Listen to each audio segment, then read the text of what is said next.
Get started, everyone. There it is. Well, good afternoon, good evening. Uh, some of you will be watching this when it's morning somewhere in the world at some point. Uh, Today, you're listening to Cultivating Voices live poetry. It's the third Sunday, which means it's our wild card open mic. And today I am featuring my deck from Holly's Pancake Parlor in Sugar Hill, New Hampshire. It's one of my favorite kind of diner places in the world. This is the famous Trot Trot that sits outside of the parlor. It is a kitschy and delicious place to get a pancake. It started, of course, as a maple syrup farm. Well, when a person owns a maple syrup farm, what's next? A pancake restaurant. There you go. So if you ever find yourself up in Sugar Hill, New Hampshire, not very far from Franconia, which has the Robert Frost homestead, you can go indulge in some Robert Frost history, poetry history, walk the grounds, and go have some amazing pancakes at Polly's Pancake Parlor. Well, that's I wish I got kickbacks, but nope, this is just me spreading the love for pancakes and maple syrup. 100% real maple syrup, if you please, my friends. Well, you're joining us here on Cultivating Voices live poetry. I am your nonsensical host today, Sandy Yannone. Very, very grateful to be in everyone's company. With the wild card open mic, our features bring the poems. It's whatever they choose to share with us. Each feature reader will be reading for up to 5 minutes. And if there's time to stretch us out to the 90-minute program, we will have additional voices joining us for one poem apiece. Well, I want to, before we get started, and today first up is going to be Catherine Ronan, but before I have Catherine come on, I just want to remind folks that I want to just give a big shout out. If you were with us last week live here in the studio, you were treated to just a most brilliant new book showcase, and I want to share. I see Catherine shaking your head. Yeah, I know, it's incredible. And I just want to thank again Brydges Spate and Eamon Linsky and Ryler Dustin for joining us last week. And of course, we have another fabulous new book showcase coming up in December, and I'll talk about that at the end of today's program. Well, folks, a reminder, please feel free to use the chat to share your love and appreciation, respectful comments only, of course. And also, if as you're reading today, I'm very mindful, as I know all of you are, there's a myriad of socio-political issues always in the world, and some of you write about them, and in your own personal histories, that you might find that it would be of use to give a content notice if you feel that your work might require that, to be respectful of people who might need to mute for various reasons on the program today. I, of course, let all of you use your discretion in that we don't require a content notice for every single reading. But if you feel like reasonably that would require one, just ask that you respectfully do that. Well, thank you everybody for joining us today. It's nice to have some folks that we haven't heard from for a little while, and then folks that we've been hearing from with some beautiful frequency. It's always great to be hearing and learning and partaking in what your process is bringing to fruition in terms of your writing. Well, first up, let's see what's up with Catherine Ronan. Catherine Ronan coming to us from outside of Cork, and it's got a new book going to be launched, and there it is. You actually have your own copy at this point, but it's going to be launched in a couple weeks. We're very looking forward to that. So I imagine you might read a little bit of a preview, yes? I'm so delighted to announce Elemental Skin, published by Revival Press in Limerick, Ireland. And I'm going to read one poem to give other people a chance. And this poem is, I'm sure a lot of people will identify with it. It's about being rejected and how, as writers, we have to keep on going and how we have to be so persistent, because of the amount of rejection that's part and parcel of being a writer. So this is a poem about being rejected and the resilience that you need to bounce back afterwards. So one poem for me to give other people a chance. I am Crow. I finger a glassful of eyes and throw them at the mirror of disbelief. Others stand in the shadows of all things silent and secret, like snuff. Tracks lay where they always did, sweating with error and wayward thought. Trapped throats find words tightly wrapped in bloodied bandages on footpans. I pack that alligator case, and with every scale of thumbnailed life, I climb mountains of oily skin to become Crow. And then you see me.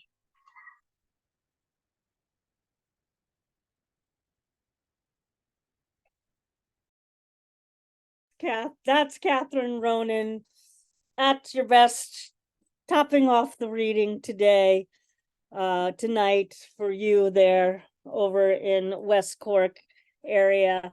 Thank you very much. Congratulations, of course, on the book. I'm sure you're just absolutely over the moon, and we're very, very, very excited for you as well. And, look forward to being with you in April. Live in April. And of course, you, Catherine, will be part of our very first new book showcase in the new year in 2024 in January. So we have that to look forward to here on Cultivating Voices Live Poetry. Thank you very much. A very good couple weeks to you, and we'll see you in December.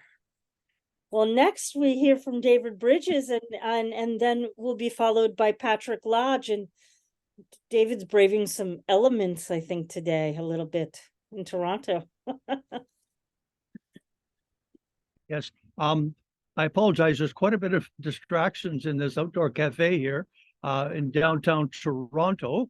I'm right near the door too, and the internet says it's very unstable, but I'm hoping that my voice will get through. Yeah, you're last week I opened an old notebook, and I had written.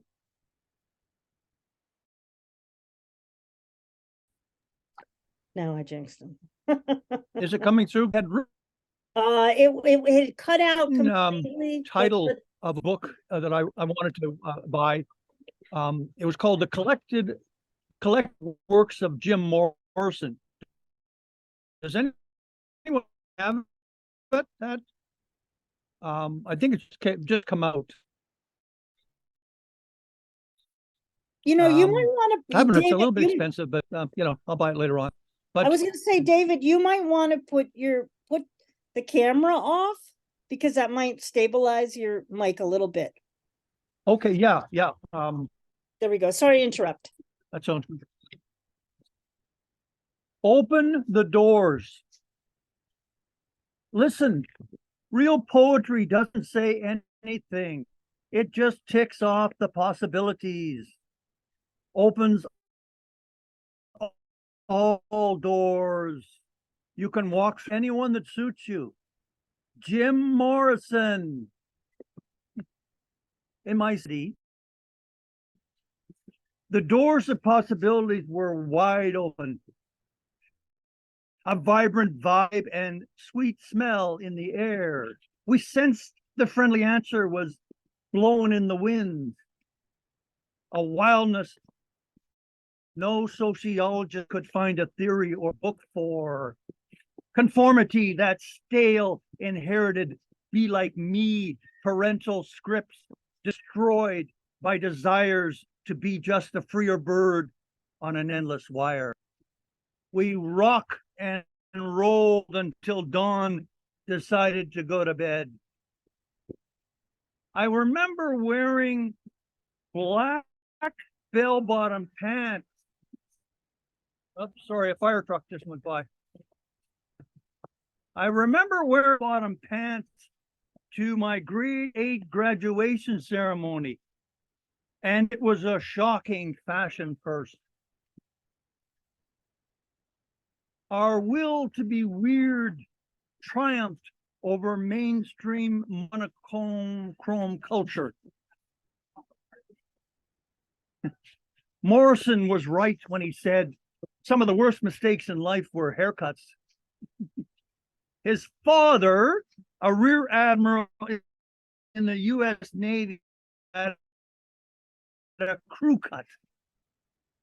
I had hippie-length hair covering my ears. My father freaked flag to fly as I pleased until told to get it cut. Rebelling, I would get up early Saturday morning and leave the house, wander around hungry, not only for food, but a freedom to express my generation's callings to be myself.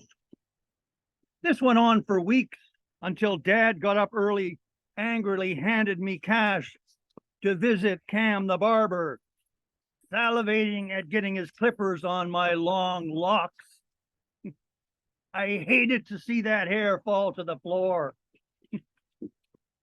Morrison, a mad reader, found inspiration from Charles Baudelaire, Friedrich Nietzsche, Jean Cocteau, and William Blake. Moving to Paris, rejecting the celebrity trapdoor that's hard to unlock. Wandering Parisian streets, he wrote at the Café de Fleury, unburdened from fandom stardom. At 27, he was found in his bathtub dead from heart failure.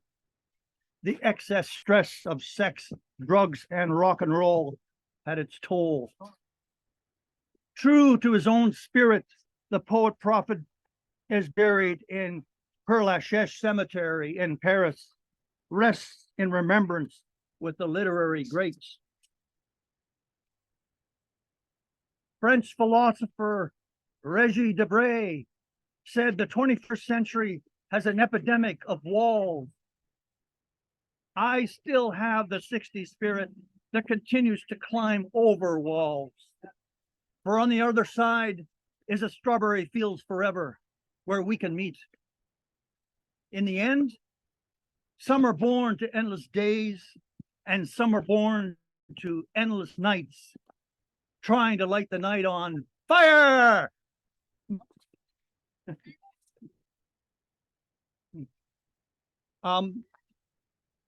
Sorry, I might add after it's this is a Cento style poem. I use 9 phrases from musicians, poets, writers, and bands in my poem, of course. That's awesome, David. I was noting, I was hearing the titles. I love, and I love it when folks come on and they do something like that's innovative and just remind people like all of these are great prompts for potentially all of us to try at different times. That's David Brydges, and I had forgotten that Morrissey was buried in Paris, and that's so, yeah, it's so interesting. And oh wow, that today, folks, it's our wild card open mic, and that was a wild ride for sure from David Brydges. Thank you so much, David. Thank you, and thanks for braving the elements outside. Well, next we'll hear from Patrick Lodge, and Patrick will be followed by Gordon Ferris. Welcome, Patrick. So nice to see you today.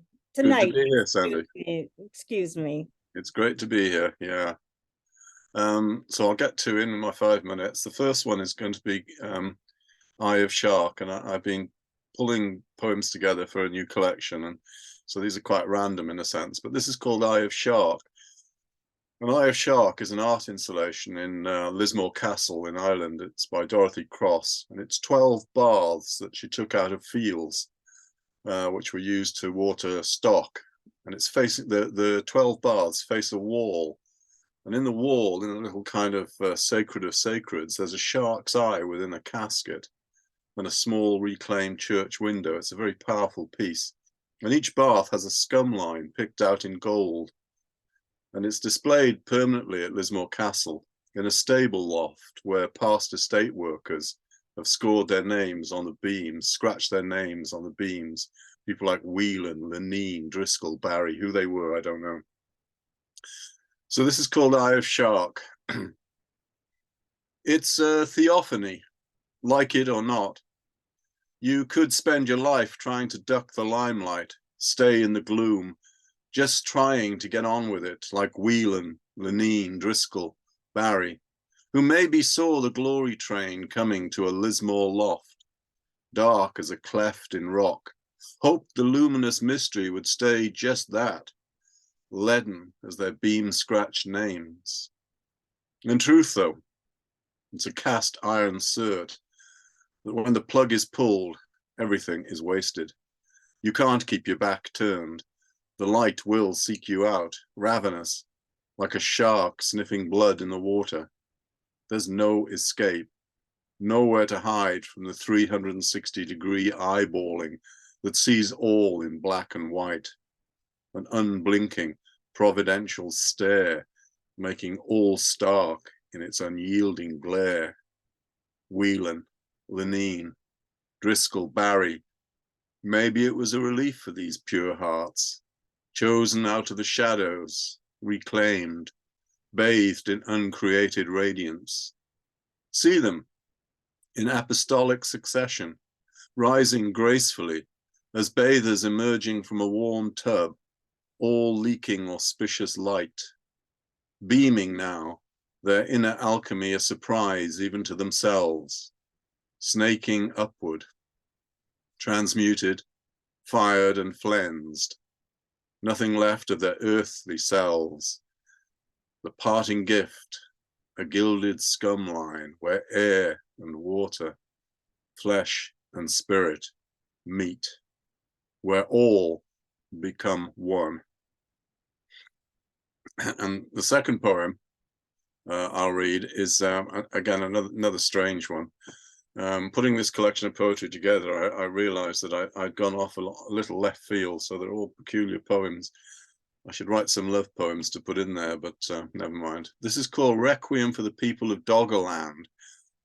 Now, don't, for heaven's sake, Google Doggerland, because you'll get an awful lot of strange things, but Doggerland actually is the name given to the fertile landmass that joined the British Isles to mainland Europe in the Mesolithic period.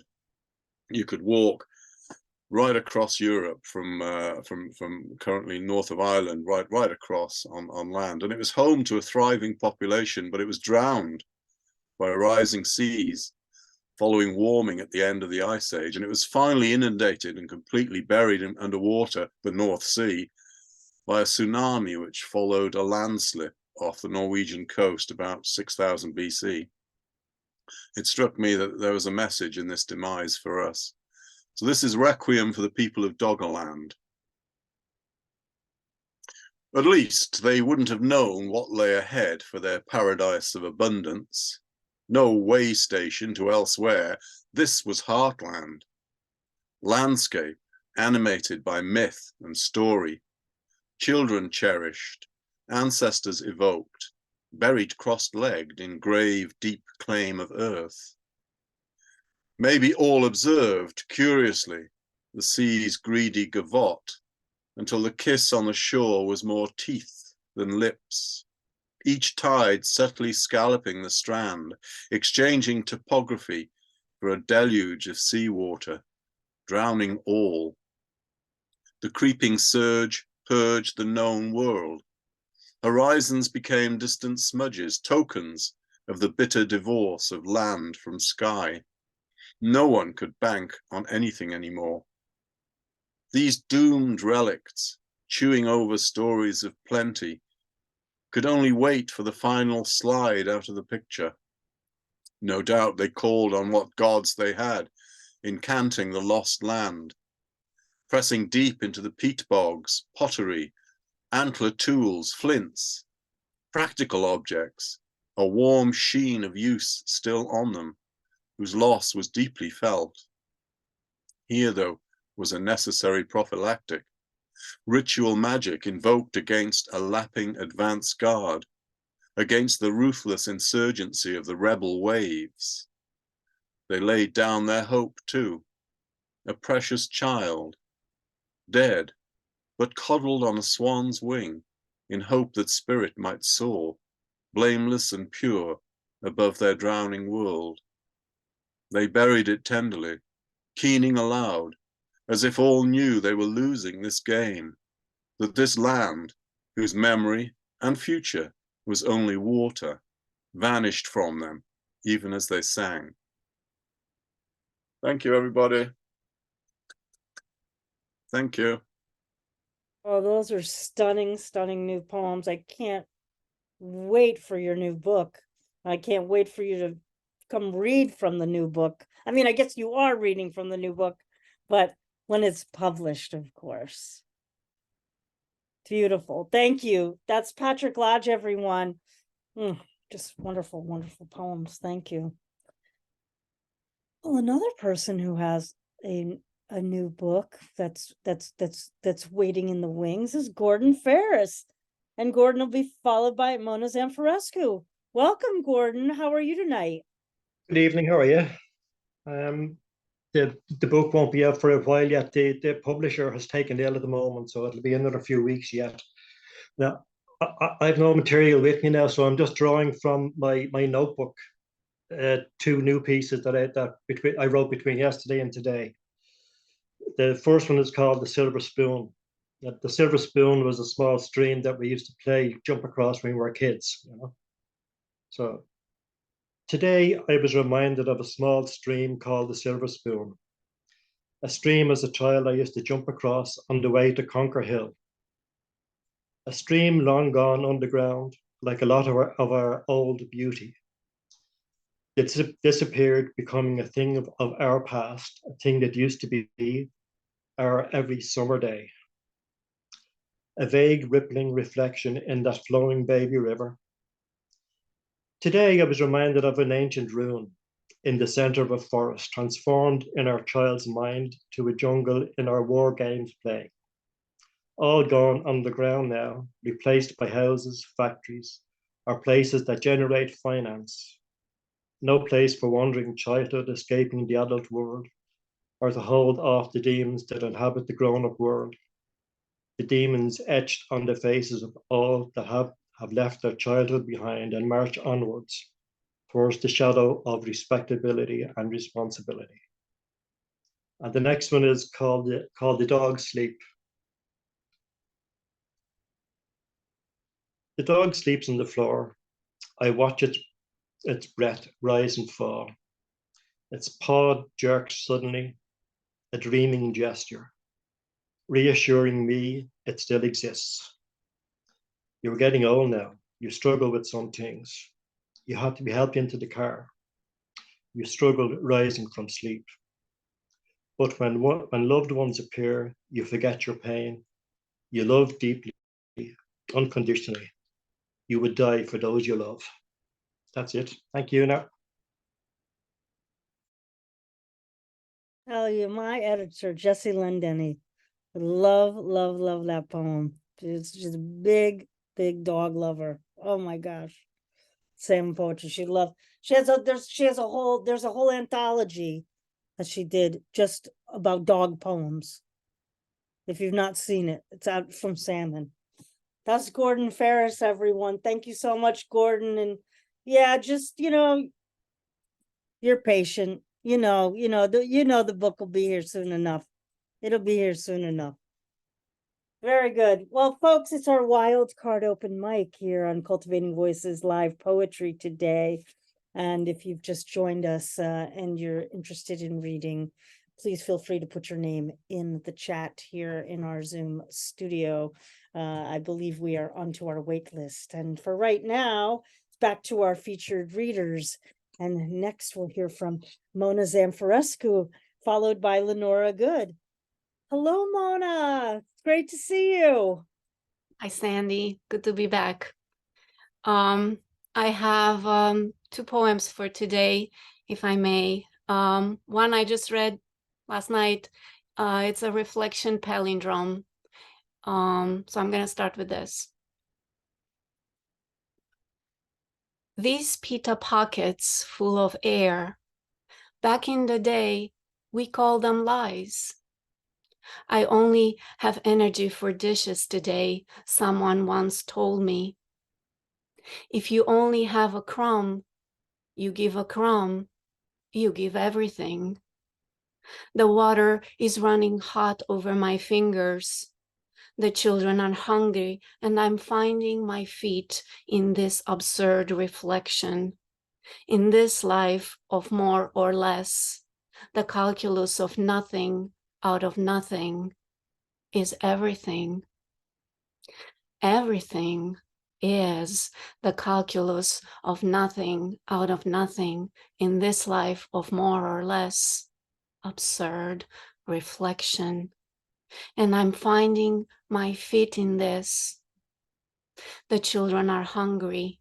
The water is running hot over my fingers. You give everything.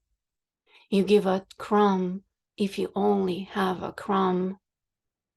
Someone once told me, I only have energy for dishes today. Back in the day, we called them lies, these pita pockets full of air.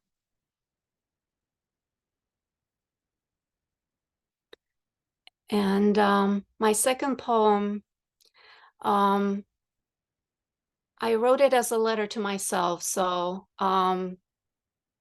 that's what it is. Call loneliness by its larger name. Letter to myself. For centuries, on the hills of Kenya, Turkana shepherds have followed the water.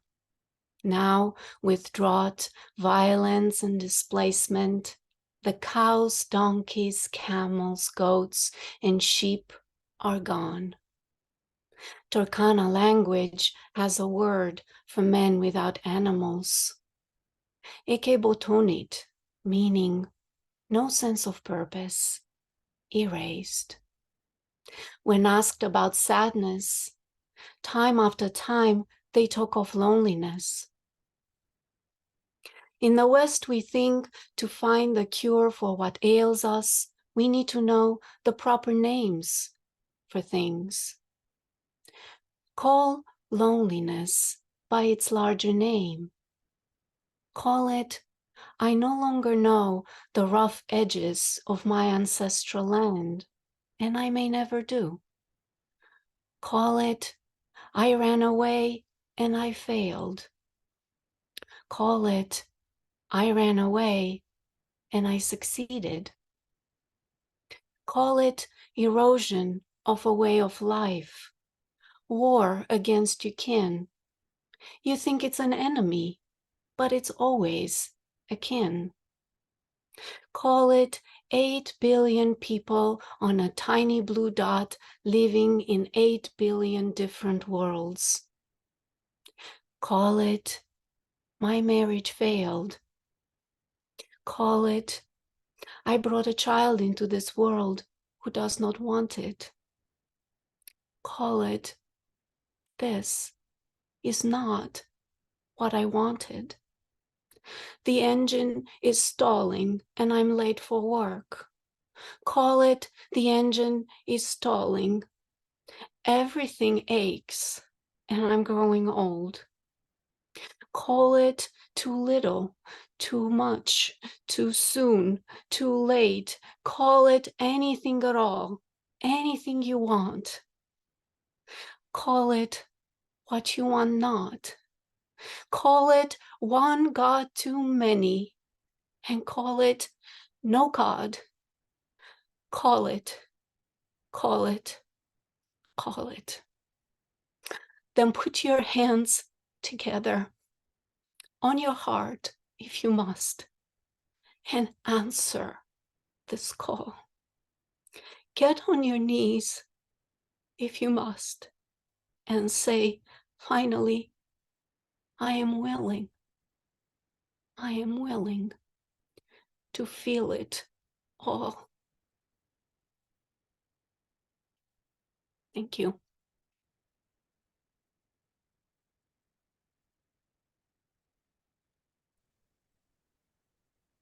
Every time you come on the program, every time. It's beautiful. Absolutely stunning work. Thank you. That's Mona Zamfirescu. I am truly enchanted with your poetry. I think you're phenomenal. I think you're absolutely phenomenal. Keep writing. Keep writing. Thank you. Please keep coming back and sharing. Beautiful, beautiful work. Thank you.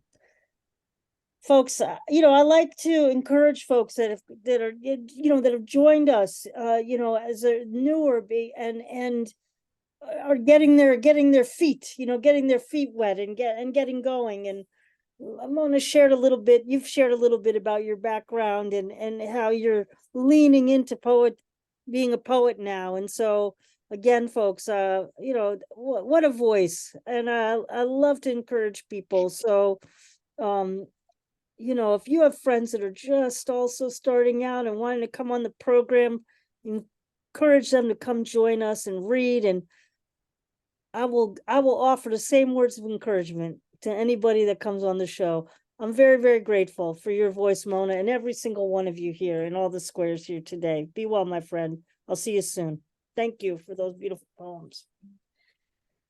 Well, from my former home state, we go to Lenora Good, and it's always a gift to hear your voice, Lenora. I hope you're doing well today.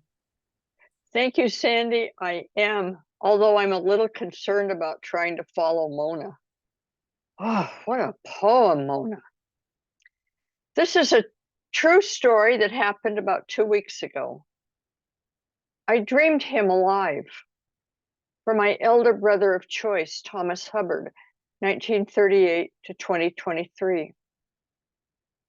Early morning, before the klaxon of my alarm, I stood in a desert souk, admiring the perfumes of cinnamon, peppers, many other spices melded into that heady bouquet. A man dressed in white linen slacks, a white linen shirt, Mexican huaraches, stood with his back to me. It was him. My heart skipped. My breath rushed out of me. My whisper was coarse, barely audible. I spoke his name. He heard, turned, faced me. A smile, wide and welcoming, lit his face. His arms spread wide. I stepped into his embrace. I don't remember words spoken, but love filled our entwinement. Then he faded, like smoke from a dry wood fire.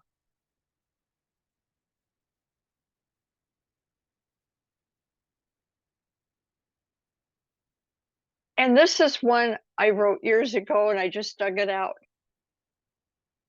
Little lizard eye. Little lizard eye with spots upon my skin, dance across the desert eye. Dance across the rocks and sand, the hot, hot, searing desert.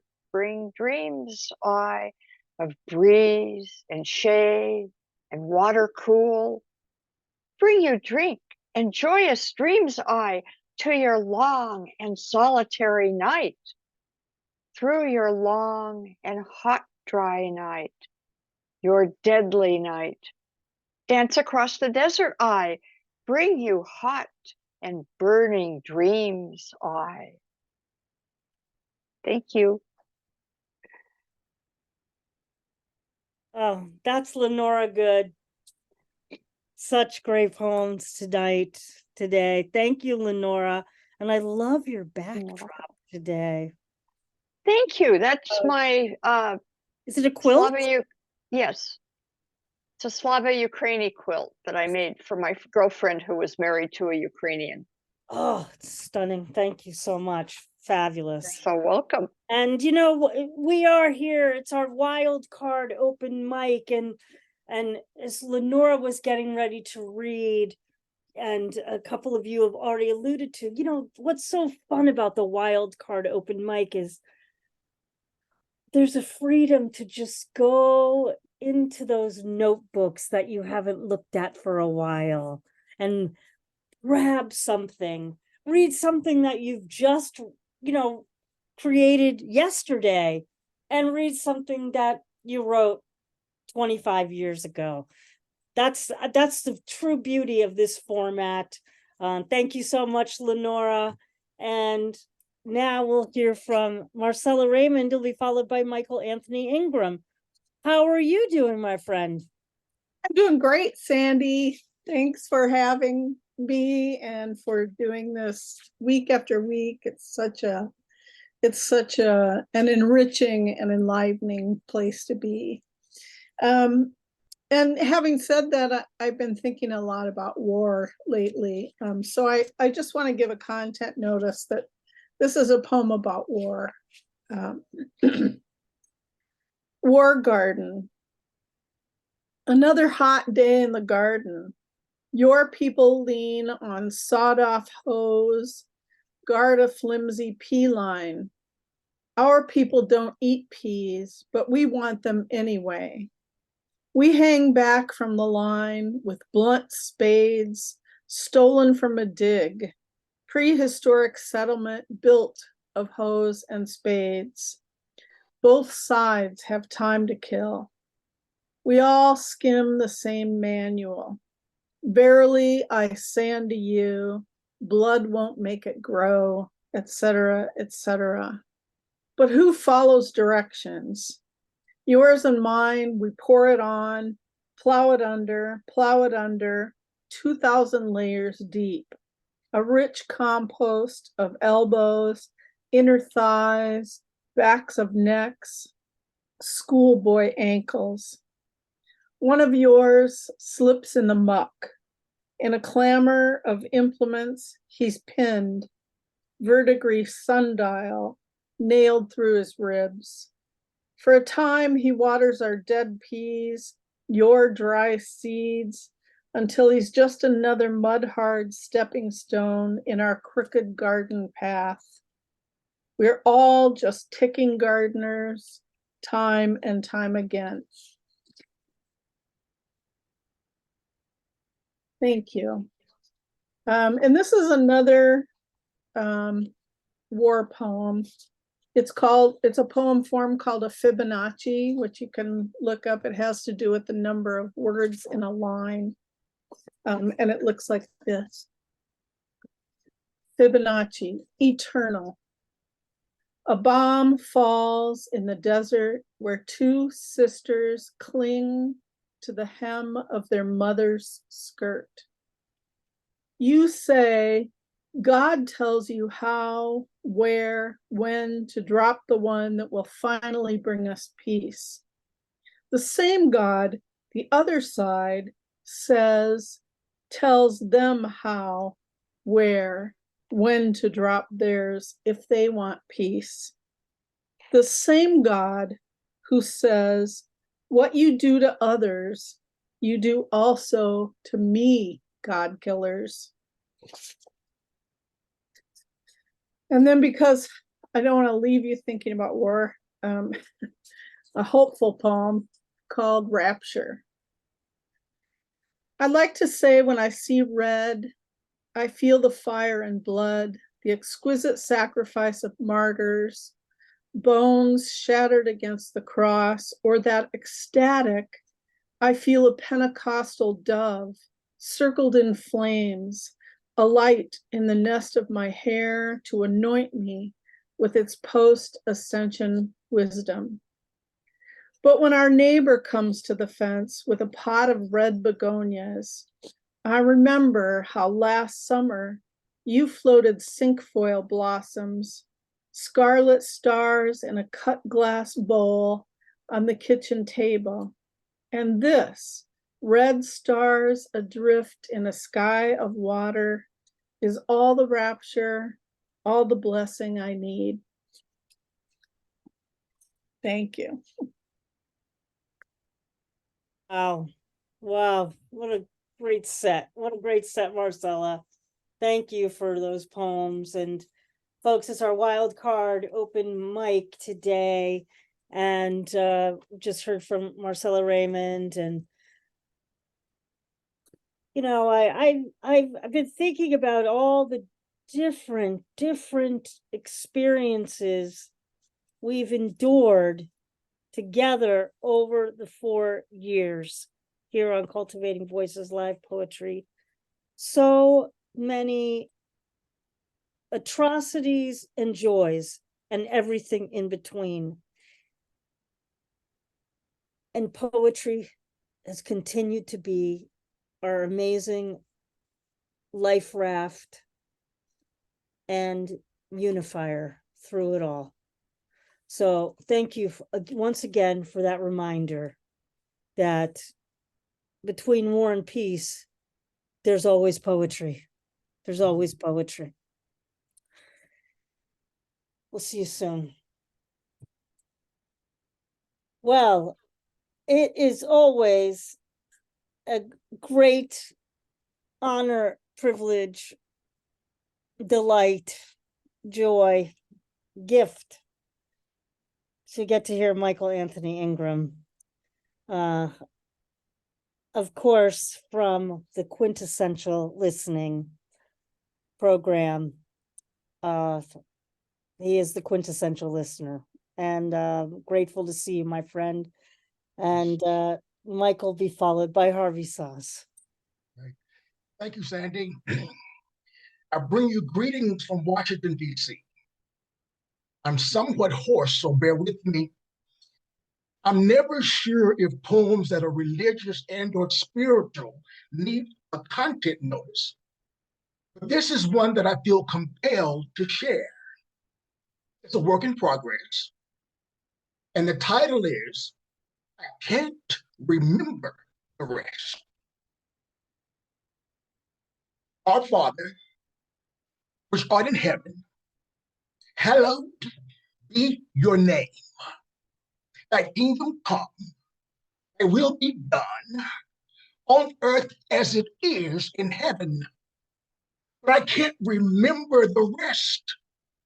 Or heaven wrapped in a sepia haze faded away with my Aunt Daisy when she died in 1981. She embodied my paradise, walking with me to school each dawn, past the acrid air of the lower South Side, beyond the gaze of the tormentors and the jeers of, hey, Fat Albert, echoing from the great desolate porches. But let me try that again. Our Father, which art in heaven, hallowed be your name. Thy kingdom come, thy will be done on earth as it is in heaven. Give us this day our daily bread. But I can't remember the rest. I no longer like food. Year after year of eating leftover garbage from discriminatory and a biased society leaves my mouth dry. Every day, I feel like a speck of pepper in the middle of a sea of salt. And every time I speak, my tongue cracks. There's no way I can eat anymore. But let me try it again.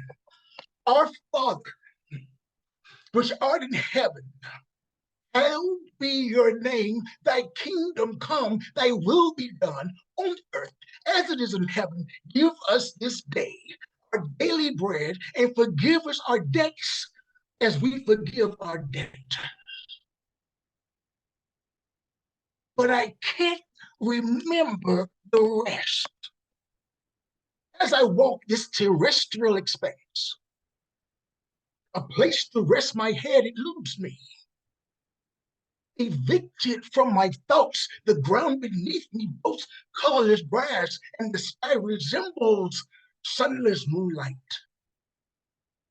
But let me try it again. Our Father, which art in heaven, hallowed be your name.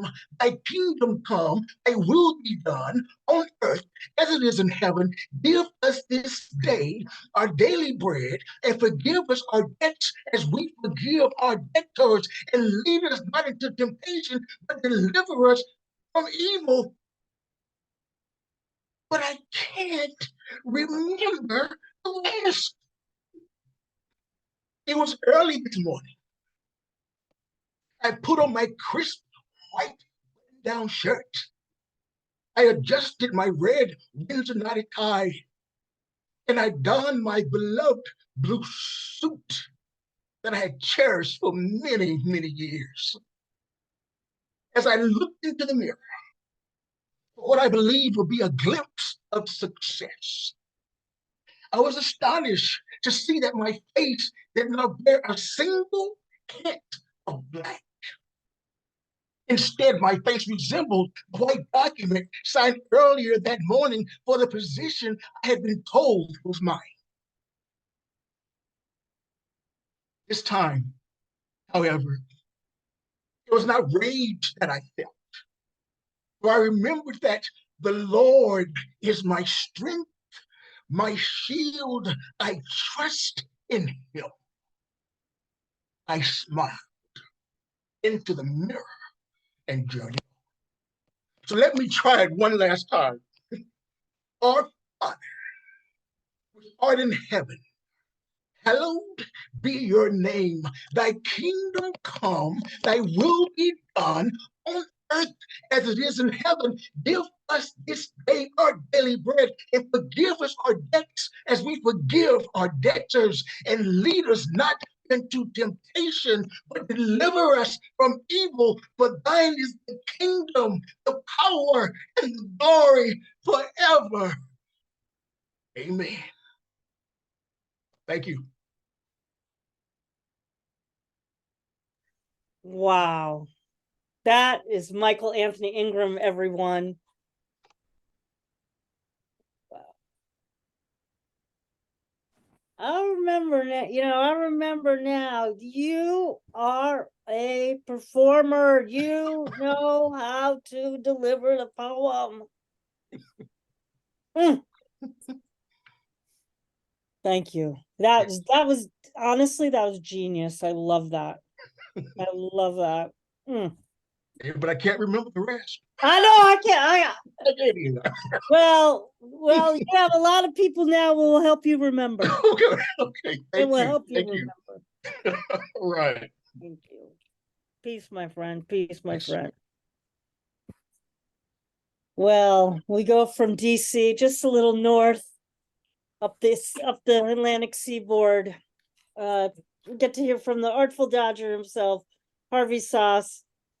Hello, Harvey. And your background a little earlier was suggesting that you were elsewhere, but little trickster energy tonight. This background? That background, yeah. That's the Albuquerque Balloon Festival There it some years is. ago. I'm afraid of heights, and I have rarely enjoyed anything as much as floating in a hot air balloon. It just, it's expensive. It doesn't last very long. It's just a wonderful experience, especially if you're pushing your sister over the edge.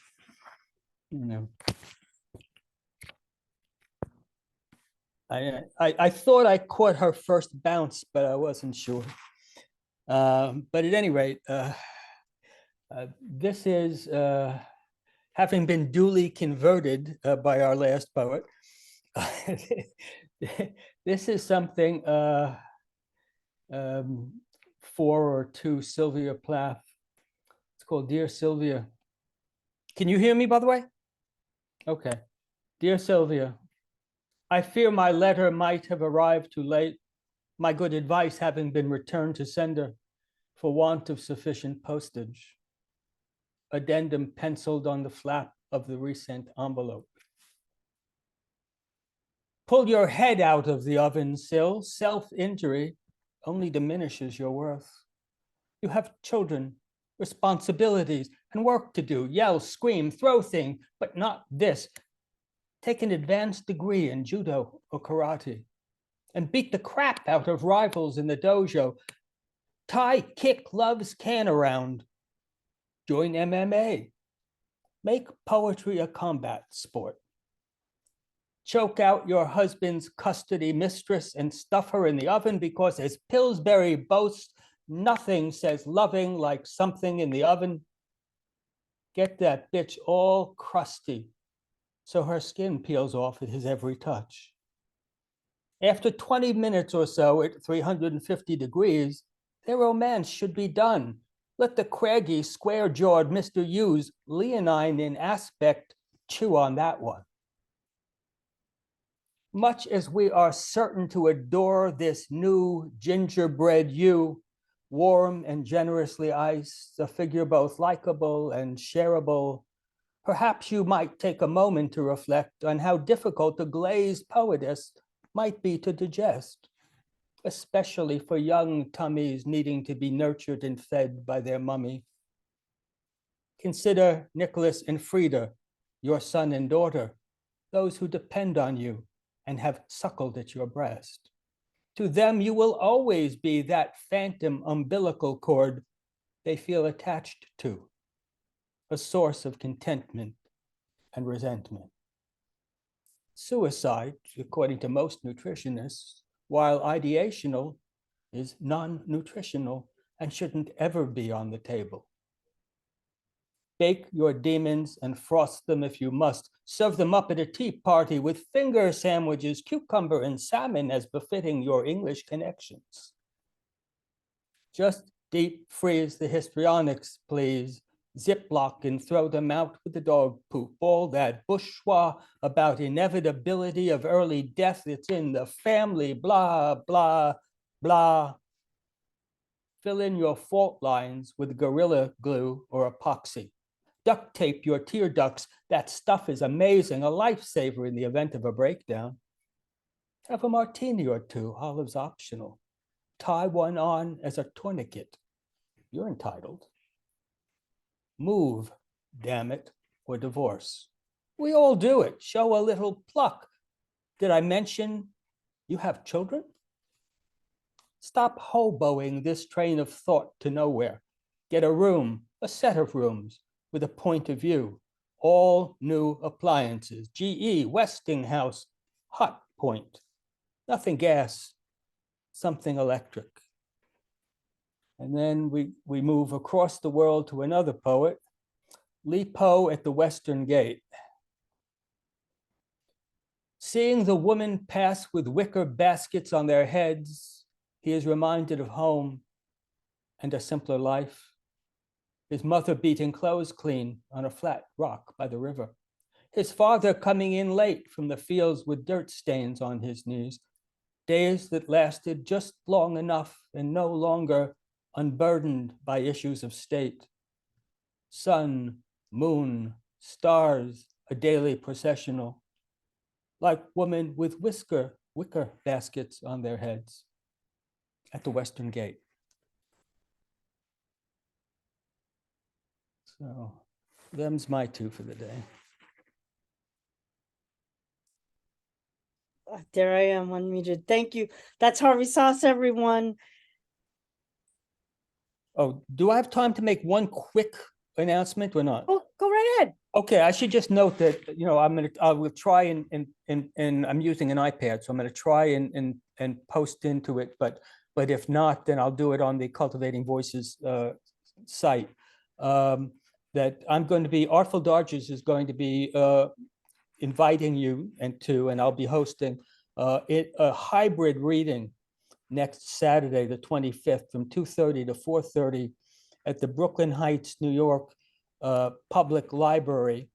I will try and put in the chat, or if you try and reach out to me at poetsoss, SOSS at gmail.com, I'll give you the links to join either virtually through Zoom or through Eventbrite, or there's a separate Eventbrite event listed where you can sign up to come and read with us in person.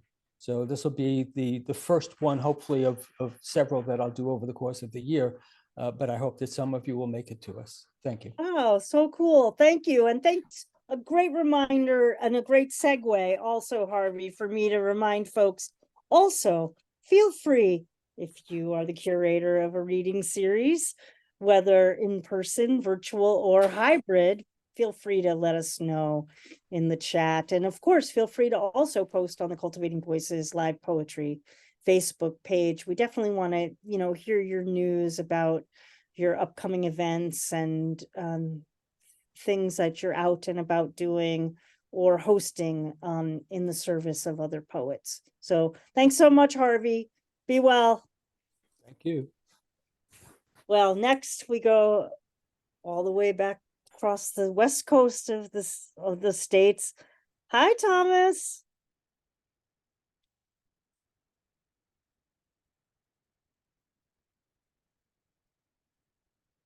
I think. Hello, There you all. are. There you are. Thank you, Sandy. You're welcome. Nice to see you. I'm bringing a couple of things from a book I shall be announcing early in the new year, I believe. Many of the poems in that book will have been heard here before, because over the last 3.5 years, we've gone through a lot together. And so I look forward to being on your new book showcase late next year, perhaps. Anyway, we have our lives, and it seems like the burning world is kind of always over our shoulder. And so this is one of those. It's called Something Turns. Something turns in the cells of ferns and birds and blackberries under the burnt orange sky. Smoky air erases the idea of horizon where I've walked to the liminal zone of beige grass and green woods. Thorny vines have climbed among hawthorn trees and alder saplings, and the purple fruit rests there. I'm not so much picking berries as touching to find those that give themselves to my cupped palm. It seems I have always been doing this for my dearly beloved, finding sweetness at the edge of somewhere. Air hot and smoky from distant fires, sun orange high in the sky, not dream, not nightmare, incarnation.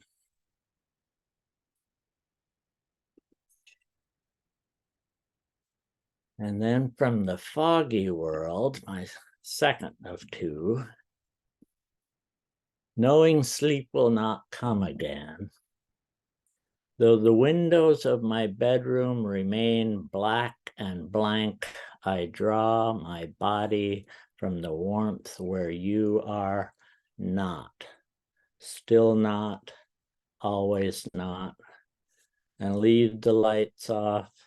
Let my fingers find yesterday's clothes at the foot of the vast vacant bed, socks, jeans, t-shirt, sweater, and slip on the shoes next to the nightstand, then feel my way along to the kitchen table where just enough skylight falls to reveal the charcoal jacket hung dry on the back of a bentwood chair, and push my arms into it and open the door to the breath of just barely twilight fog, tiny droplets touching so lightly as to feel almost imaginary, as I close the kitchen door behind and step into the silence of calm wind, fog.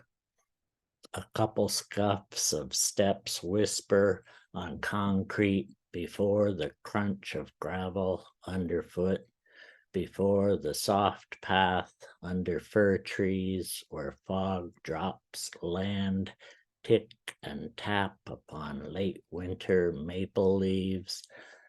Through the white noise of the dark fog, barred owl says, "Good night, night," as raven chuckles his good matins to anyone beneath the reticent cedars. Cormorants grunt awake across the cove. The steps to invisible water are empty, as our bed afloat in the cabin drifting beneath our oak tree up the stone gray hill. As unseen, a heron complains and goes, startles my heart, which whispers once again, "I was looking for you."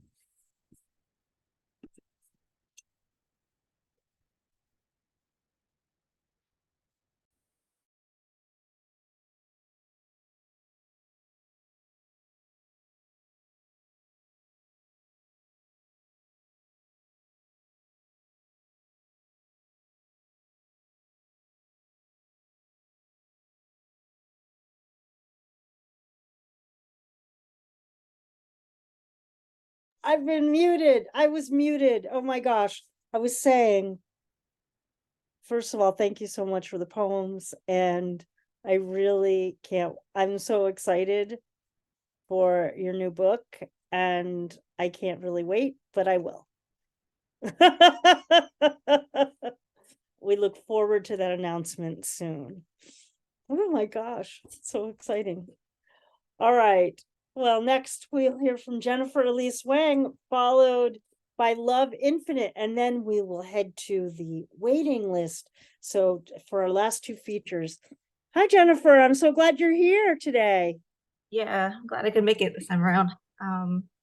So I've got two. Unfortunately, they're not happy because I've been in a mood, but the first is it's the last day of Trans Awareness Week. I wrote this about being non-binary, inspired by also Demi Lovato talking about their frustrations with constantly having to correct people with they, them, and also just the issues we have being bilingual, where it's hard with Spanish, it's hard with Mandarin. So I wrote a poem just dealing with all of those struggles, and it's now published in Open Minds Quarterly. And this is she, they. When I say I'm tired of using they, them, I mean I'm tired of writing in non-binary when there are only boxes for male or female. I would prefer not to select, prefer not to answer, as if I am making a choice. In reality, checking that box makes me want to curl up and die, a starved soul like Bartleby. I'm tired of facing the remorse that comes with every correction. It's exhausting to shoulder the emotions of every loved one wanting to be acknowledged for trying their best, without acknowledging my own feelings, my actual identity.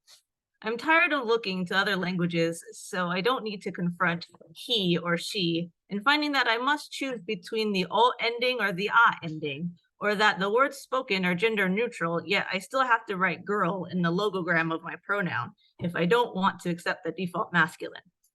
I'm tired of choosing the comfort of X only to be accused of embracing a colonial mindset. When I say I'm tired of using they, them, and you stop listening to the rest of my sentence, I split myself further to wedge me back into one end of the binary.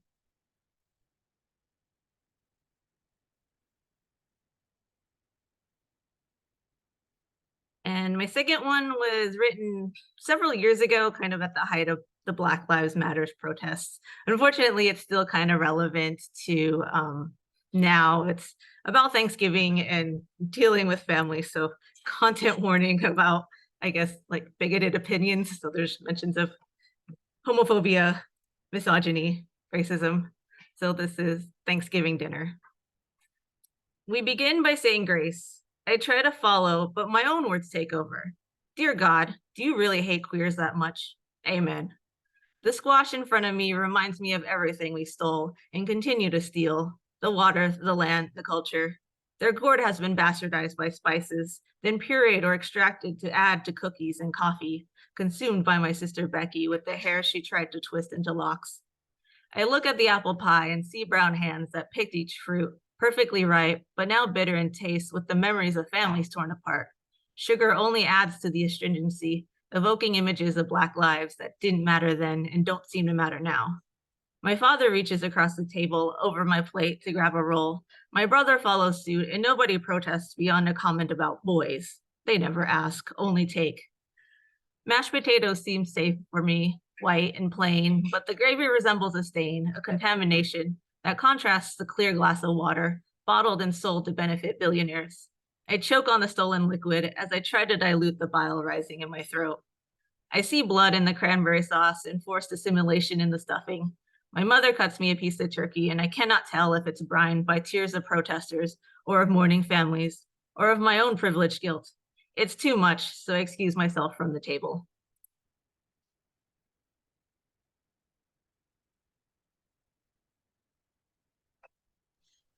That's Jennifer Elise Wang. I'm so glad you showed up today.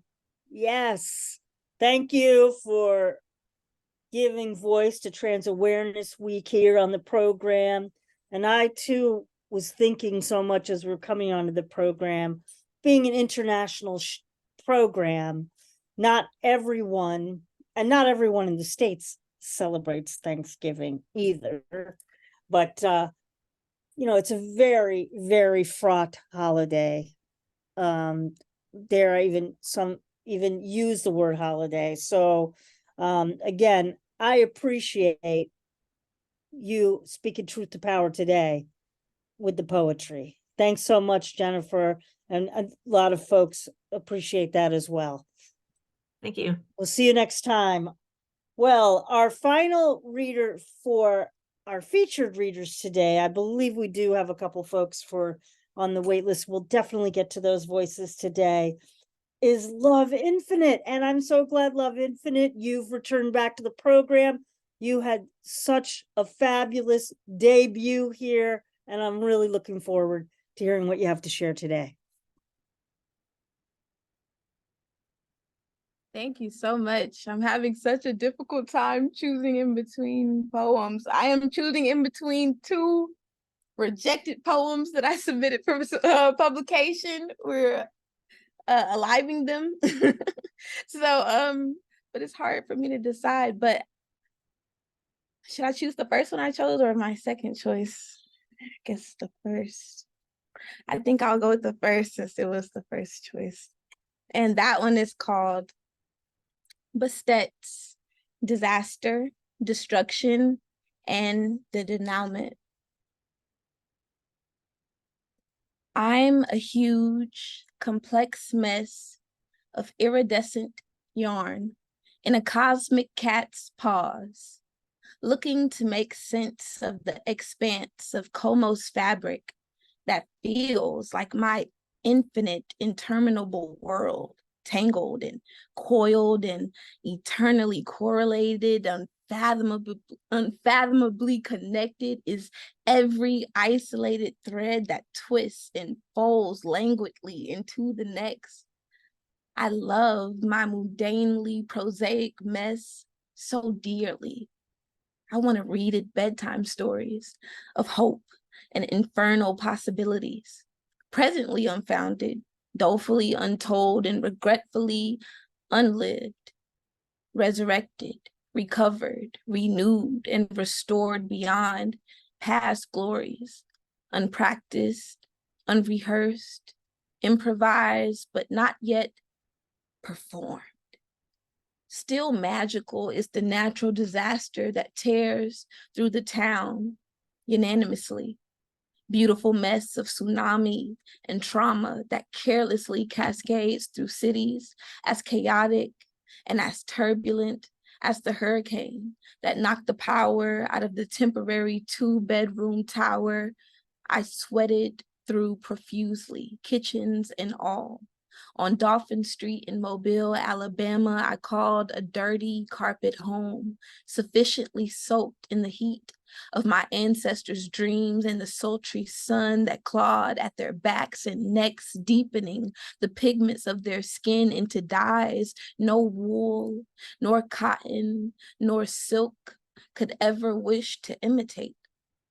I lied there, ungratefully sheltered from the thunder, floods, and lightning that plagued the parade of streets, carrying shipwrecked cars and mutated trees to their simultaneous deaths, sprawled, wide-legged and panting, dying along with the trunks of wood and Metallica, near death mentally, the kid who didn't see a future beyond destruction, interruption, wept for the whining woods, flora and sullen saplings that had too been transfigured, interrupted, transmuted, and fatefully forced into unwanted metamorphosis and unsought rebirth. Many years later, I wonder how the verdure fared and weathered.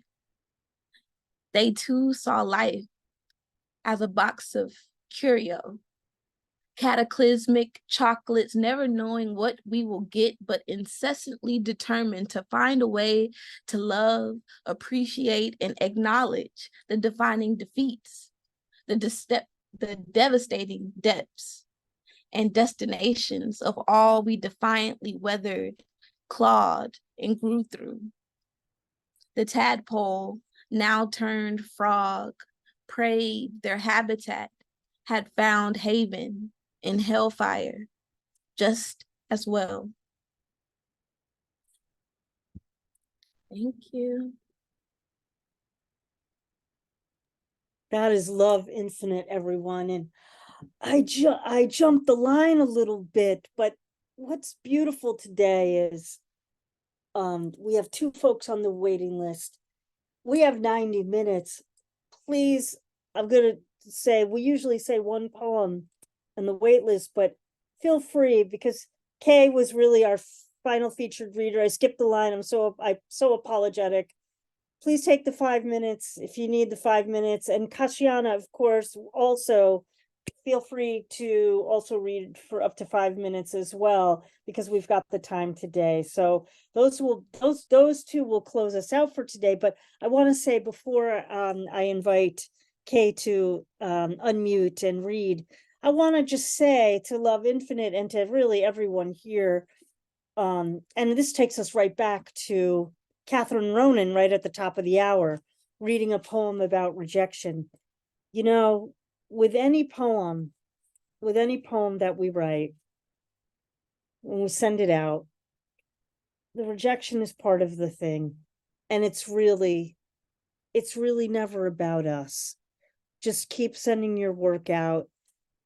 You find the editor eventually that appreciates your voice. They are always out there. They are always out there. This is not about scarcity. So keep sending your work out. Love Infinite. There's an editor that will want that poem. No question about it. And always with any, I always use it as an opportunity to go back in and tinker and revise a little bit too. So there are gifts everywhere. Thank you so much. I look forward to hearing you the next time. Be well. And now, again, with my apologies for skipping the line. I'm so appreciative to be able to introduce Kay Kestner. Thank you. I do not mind the skip at all. I mean, that was beautiful to be able to hear everything. And as an editor, yeah, don't mind the rejections, because a lot of times as editors, we're almost trying to form a new poem using the poems you submit as like the words to create that poem of that, how that journal is going to go. And so it sometimes doesn't even come down to your poem. It's just, does that word fit into the sentence of that issue of, I do it a daily, does it fit with it? So don't think anything of rejections, okay? And we hate sending them, and so that's my spiel on that. But it is very much like that. I can tell you from also talking to other editors. It's your poem's just a word, did it fit in the sentence for that issue? That's it. It's nothing about your poem. But I do, and I'm so glad you're letting me read this. I wrote this last night, kind of while I was falling asleep. And every once in a while, I have what I call deja vu lines come in, where I swear I've heard that line or read that line somewhere, and I'll go nuts for years. I have never found any of those deja vu lines anywhere, but for some reason, this line, it's something where it goes where the birds perch. And I feel like it was either in here, because I only caught you on Facebook here last week, or it was in Lime Square somewhere in the last 2 weeks. So I'm counting on you guys to let me know if I stole the line or I wrote the line and it was just because I was half asleep when I was writing. But it's called Writing the Memoir. Take out notebook and pen. Spell the letters of your name as if they are a language in translation. Let ink flow like blood returning to your heart. Do not grip too tightly. Write slowly as if a river through fertile lands. Let birds perch between words. Be gentle. Breathe deep after each sentence. Relax before the next paragraph. Remember, a memoir is an act of gratitude. Find peace in having survived the story. And then, if any of you remember, let birds perch between words. That's the line, that's the deja vu line. If you heard it somewhere in those two, here or over in Line Poets, but I will still search everywhere for it. And then this is an older one with no deja vu lines in it. It's called When Words Are Too Many.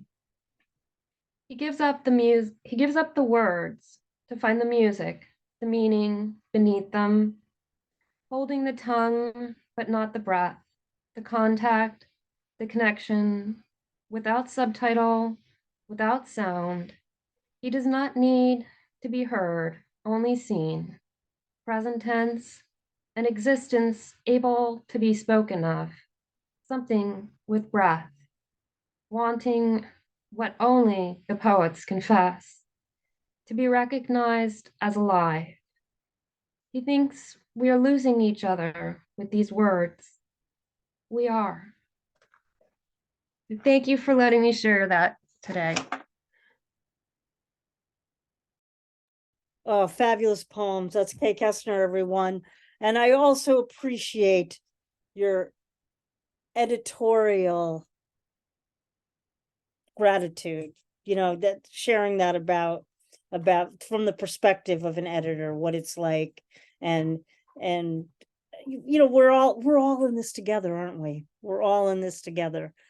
And also the idea of deja vu lines. I'm sure that you just gave name to something that others have experienced and not named for themselves. And I don't know, I have a feeling we're going to be hearing more about that as the program continues on month to month. Bring any of those poems with the deja vu lines anytime, Kay. And thank you very much. I look forward to hearing you next time as well. Well, our final reader for today in our wild card open mic, and it has been wild. It has been wild and wonderful and power-filled, hasn't it? Wow. And we get to close with a voice that I adore, respect,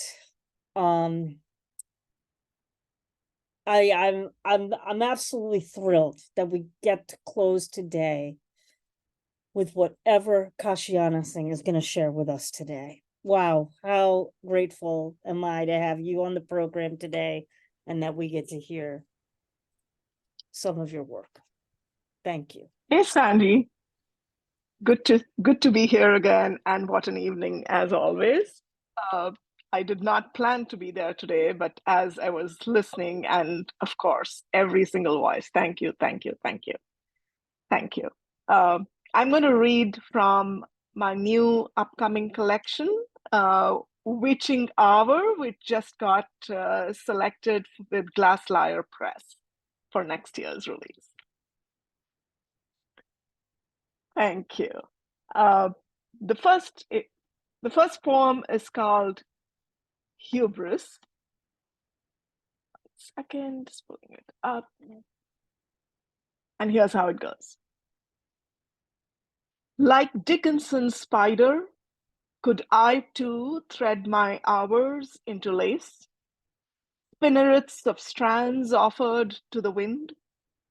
Oh, let me chase orb weavers learn the rapture of their art, or for weaving a web nearly blind, then eating it, no escape. Instead, I am forever dismantling my way out of wicked webs, crawling away and away from nibbling questions of wild. My gods do not stir as spiders spit white mouthfuls of delight. 7 types of silk, gossamer procession of strained starlight. Loneliness, naked hollows of my own porcelain bones. Loneliness, naked hollows of my own porcelain bones. That was Hubris. Do we have time for another, Savvy? Oh, yes. Oh, yes. Oh, yes. Okay. As you can imagine, the book is called Witching Hour, and it's not about a grandmother and a grandchild, but it is. It's inspired with my first year with my first grandchild, from his first day to his first birthday, and a lot around that. So I'll read one in that flavor. It's called How to Collect Blessings Like a Newborn. How to collect blessings like a newborn. Reclaim your ancestors from songs held captive in collarbones. Hold on to their portraits, knuckles of mother, limp of fathers.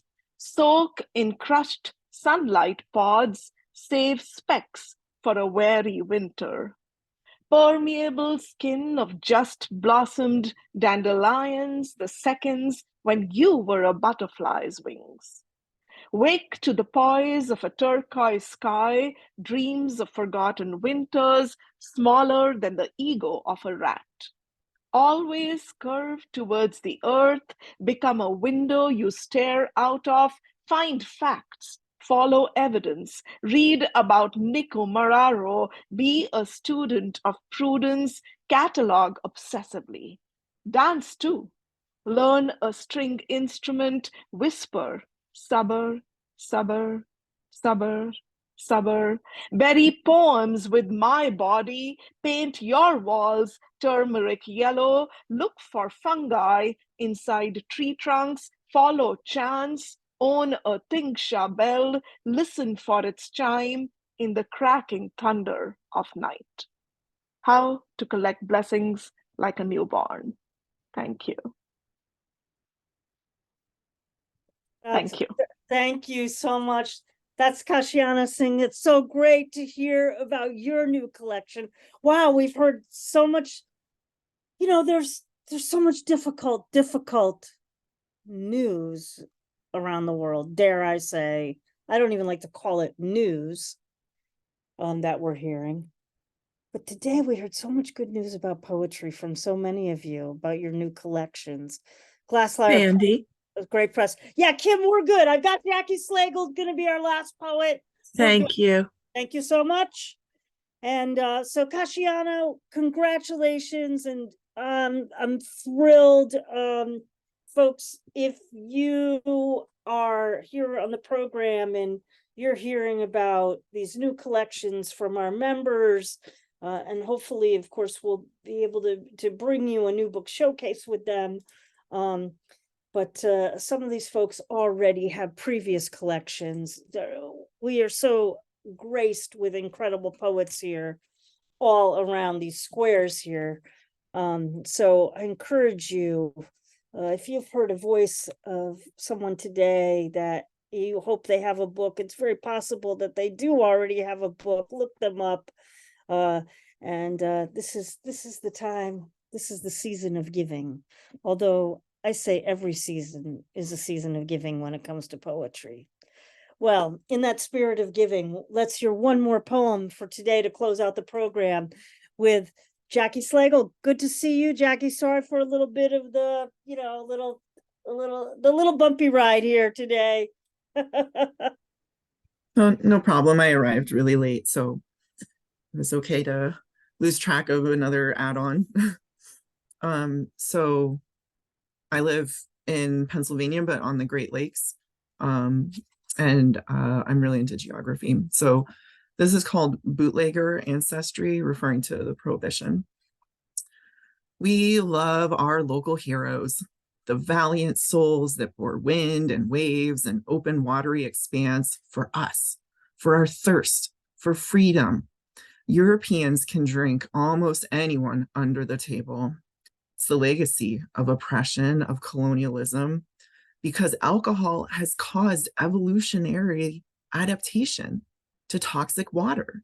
The peasantry nary understood why their wells next to the outhouses in the town squares were surrounded by homes full of sick people.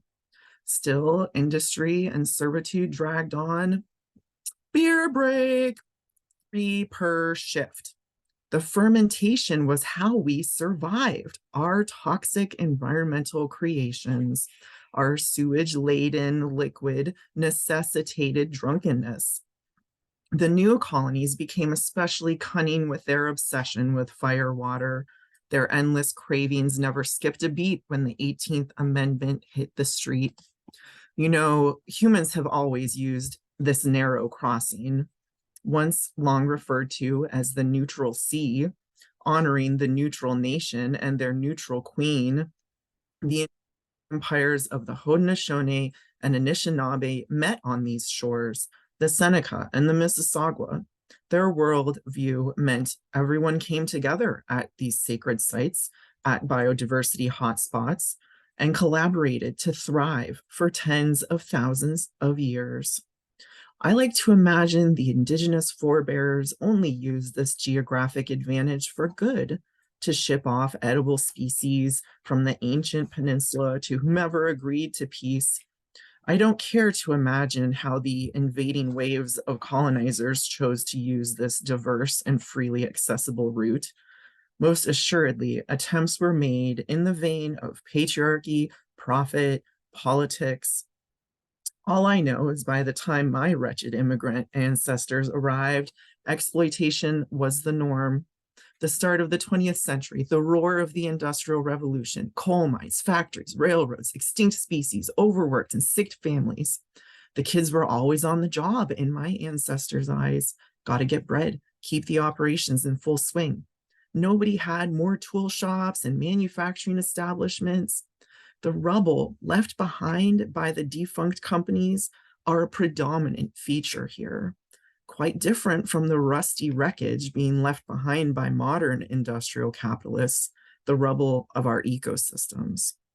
Instead of factories, our invisible economy of dot-coms and offshore holdings and shell companies and their abandoned promises to the masses of happiness and personal wealth, the predominance of walked away from failed business ventures shows up as environmental devastation. Or maybe that's been the horror of capitalism all along, the way we arrived here today, maintaining our traditions of getting shit-faced because our sacred lake is too toxic to drink sober. Thank you.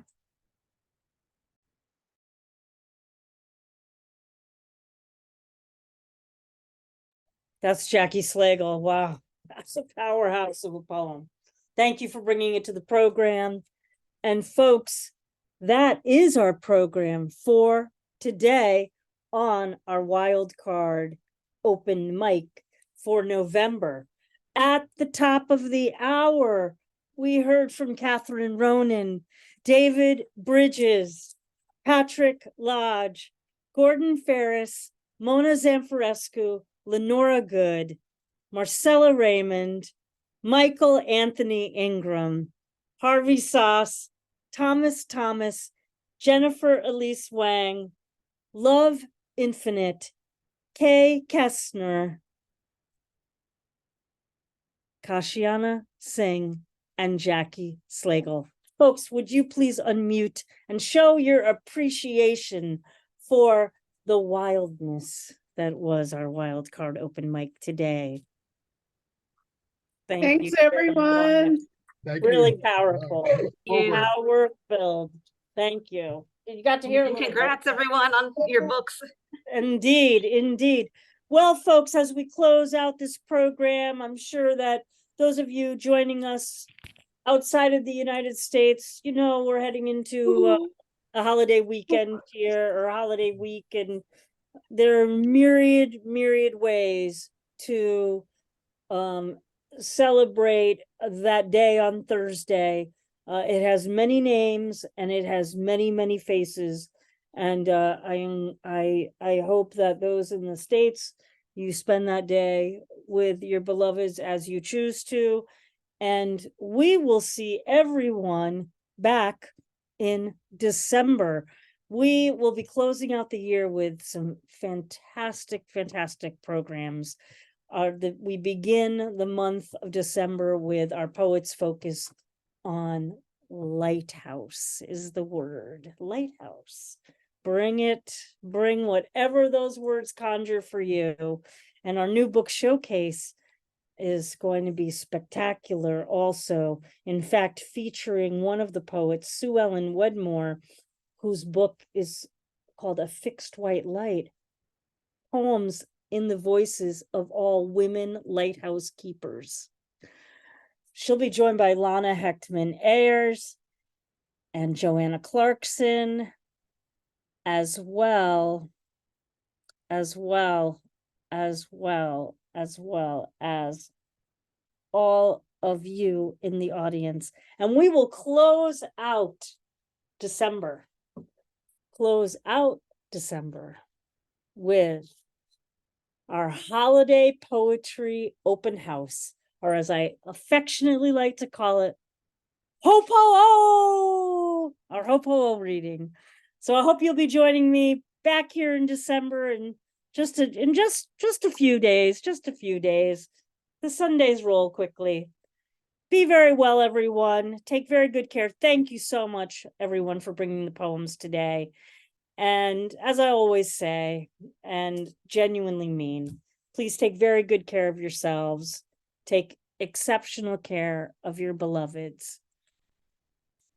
And just keep writing those remarkable, power-filled poems. We'll see you in December. Thanks to Kim Ports Parsons and Don Krieger for today's program as well. Be well, everyone. We'll see you next time.